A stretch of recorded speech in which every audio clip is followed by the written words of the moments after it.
استقبالی گرم و پوشانیدن تاقی تاجیکی به هر بازیگر.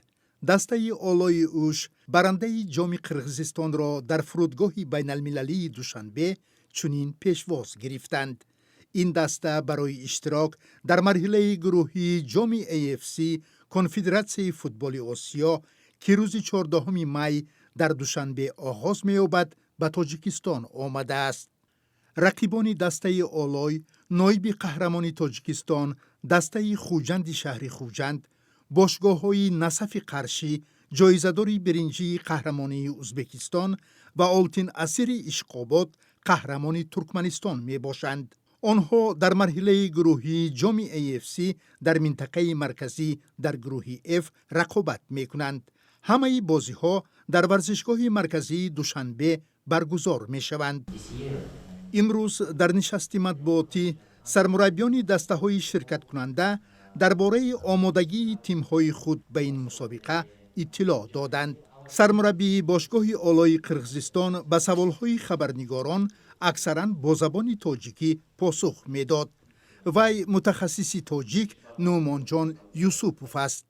حقش رو گفتیم اگر هم نصف هم آلتیناسیر دستی که وقتاً نصف سال 2011 جام افریقا گرفته بود. آلتیناسیر 2 سال پیش فینال کوبک افریقا را بازی کرده. خوجند باشد 3 سال 4 سال اخیر است که در لیگ در جام کنفدراسیون بازی میکند. خیلی حالت دستش نباشدگی. برای این کمک وظیفه که در پیش دست آمدگی دشوارتر میشد اجرا کردن. خیلی کار میکنیم میدان ایدالر میبینیم. رستم خوجایف سرمربی دسته خوجند گفت تمرین‌های دسته‌اش در ترکیه جهت آمادگی به این مسابقه و چند بازی سنجشی دسته‌شان را در قبال تیم‌های دیگر رقابت پذیر کرد.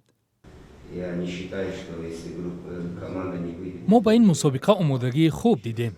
توان رقیبانمان را می‌دانیم. ما از آنها نمی‌ترسیم، اما رقیبانمان را احترام می‌کنیم.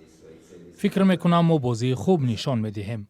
ما مخلصانمان را همچون بازیگر 12 به تماشای بازی‌ها دعوت می‌کنیم.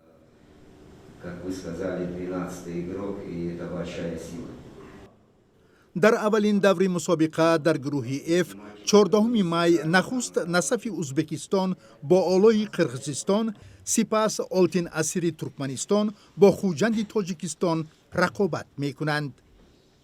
همزمان دسته روشنی کولاب برنده فعلی جام تاجیکستان برای شرکت در مسابقه جام AFC در گروه E به بیشکک سفر کرده است. رقیبان روشن قهرمان قرغیزستان داردای و نایب قهرمان ترکمنستان احل می باشند.